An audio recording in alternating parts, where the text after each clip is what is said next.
m'appelle Bassirou Boukhansi. Je suis un artisan au village artisan de Soumbédioune. Je suis là depuis plus de 30 ans. Je travaille avec mon père, qui n'est plus de ce bas monde, le bon Dieu est pitié de son nom.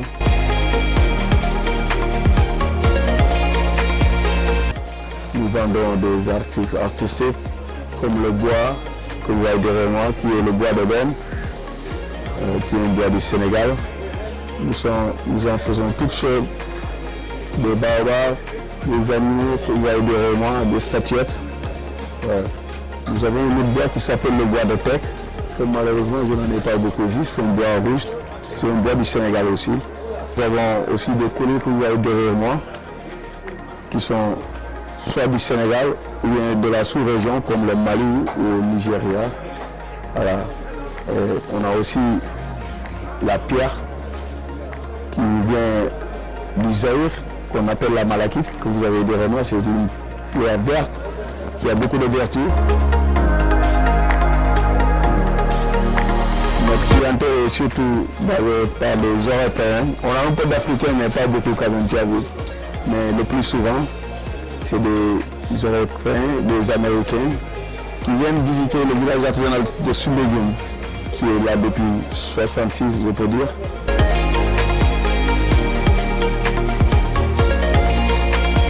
Les perles que vous voyez derrière moi.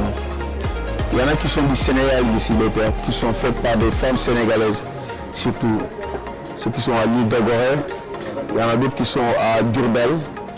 Voilà, c'est leur spécificité. Il y en a d'autres qui viennent de la sous-région, comme du Mali, du Ghana, du Nigeria, même de la Mauritanie. Comme par exemple les colliers que vous voyez en jaune qui sont derrière moi, on les appelle des colliers ambre, on l'appelle l'ambre. Ça a des vertus aussi. Par exemple pour les enfants qui ont des problèmes de dentition, on leur met ça sur le cou. Il y en a des coris, je crois que tout le monde connaît les coris. C'était la monnaie africaine avant. Dans les clips nigériens, on les voit porter des colliers africains, tu as vu. Alors c'est devenu comme une mode maintenant, tu as vu. Il y en a qui viennent le demander, les colliers nigériens, vous voyez les chanteurs nigériens qui vous portent, ou bien dans les films nigériens, les hommes qui portent le boubou, ils savent que c'est joli quand tu mets des colliers africains, que de mettre des colliers en or. Bon, l'or, c'est pas mal, mais tu as vu, quand c'est typiquement africain, les colliers, alors ça sort beaucoup plus ton monde. On a fait aussi des bracelets, tu as vu. Par contre, il y en a différentes pierres. Vous savez que les pierres aussi ont des vertus. Ça soigne. Voilà. On est en Afrique, on a des croyances. Mais même les Blancs, ils croient aussi. Ils te disent que, par exemple, le quartz rose, ça adoucit le cœur, des choses comme ça. Il y en a d'autres qui s'appellent l'onyx. En ce qui concerne la malachite, ça soigne les rhumatismes et beaucoup de choses aussi. Tout est fait à la main ici, on travaille pas avec la machine.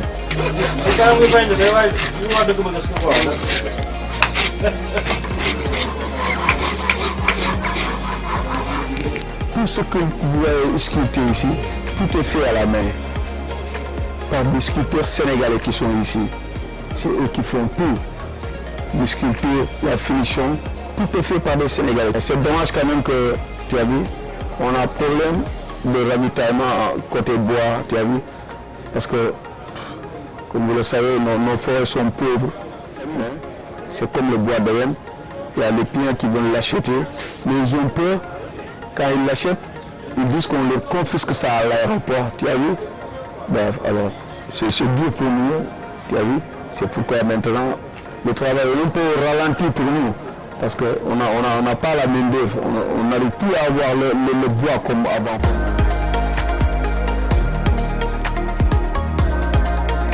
Il y a beaucoup de départements, ce n'est pas seulement les sculpteurs, le village artisanal de Soumbédioune. Il y a les bijoutiers qui sont ici, qui nous font tous les genres de bijoux, des chaînes, des bagues en or ou en argent. Ouais. Il y a aussi les maroquineries qui sont là, qui nous font de très jolis sacs, des chaussures, beaucoup de choses. Il y a les vanniers qui sont là, il y a les couturières qui sont là, on a des femmes formidables qui sont là, qui exercent dans cela, ils font beaucoup de choses, hein, de l'habillement, beaucoup d'accessoires, font beaucoup de choses. C'est un grand village artisan, on a tout. Le problème c'est que, tu as vu, il n'y a pas trop de... On n'a pas une bonne publicité.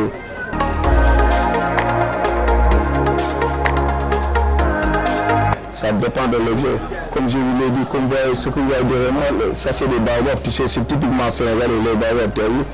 On a des baobabs en bois de bain que vous voyez comme ça. Ça peut prendre une journée, hein, pour le sculpter, hein, et puis faire toute la finition. En une journée, tu peux en faire 2 ou 3 même.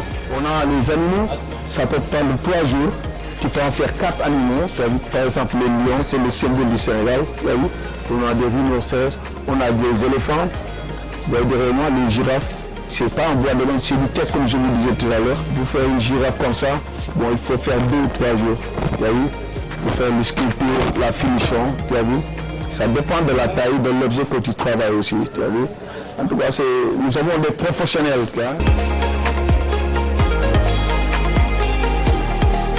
L'événement du Covid, c'est devenu très difficile pour nous. Parce que nous dépendons surtout des touristes. Et les touristes ne viennent plus comme avant. Et c'est un grand problème pour nous. Pour ceux qui sont du locaux, ils ne connaissent pas bien, tu as vu, l'art sénégalais en général. Ils ne le connaissent pas bien. Bon, récemment quand même, comme je vous l'ai dit, nous ne travaillons pas seulement sur le bois. Il y en a qui exercent sur le bronze.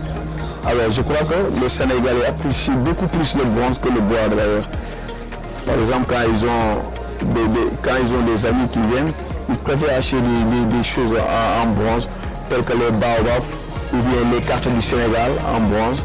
Quand même, ce côté-là, ils viennent en aide. L'État nous a un peu soulagé les choses, mais ce n'est pas suffisant. Il y a plus de 3000 familles, pères de famille qui sont ici au village artisanal de Soumbédioune. Alors ce n'est pas facile de tous les jours. Nous faisons le mieux. Comme je vous l'ai dit, nous dépendons de l'État, mais nous sommes gérés par la chambre de métier. C'est la chambre de métier qui gère les artisans ici. On a un paysan qui est ici, bon, il fait de son mieux. Bon, c'est à l'État vraiment, sous le tutelle du ministère du Tourisme ou bien de l'artisanat, d'accompagner les artisans. Par exemple, des fois ils viennent, ils organisent des fois, par exemple en France ou en Italie, il y a des artisans qui vont pour faire la promotion de l'artisanat. Par exemple, récemment, il y en a qui sont allés à Dubaï pour faire la promotion. C'est des bonnes choses, c'est des bonnes initiatives.